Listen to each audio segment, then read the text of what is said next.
Drugs रॅकेटचा थेट राजकीय स्फोट। मुख्य आरोपी खासदार लंकेंचा कट्टर कार्यकर्ता।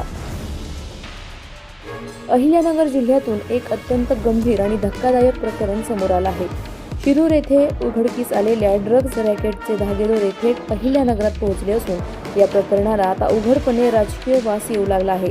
या प्रकरणातील मुख्य आरोपी ज्ञानदेव उर्फ माऊली बाळू शिंदे हा खासदार निलेश लंके यांचा कट्टर कार्यकर्ता असल्याच्या चर्चांनी राजकीय वर्तुळ हादरलं आहे।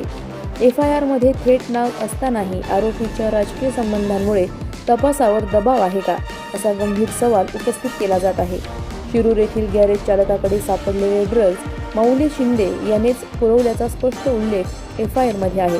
या प्रकरणात अहिल्यानगर स्थानिक गुन्हे शाखेतील पोलीस कर्मचारी अटकेत असणे ही बाब व्यवस्थेवरच प्रश्नचिन्ह उभं करते।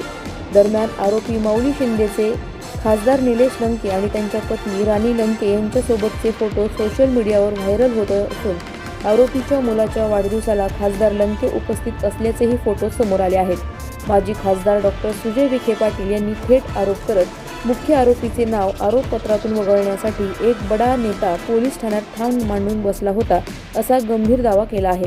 मग हा नेता नेमका कोण? तपास यंत्रणांवर कोणाचा दबाव? याआधीही खासदार निलेश लंके यांचे कुख्यात गुन्हेगारांसोबतचे फोटो व्हायरल झाले होते।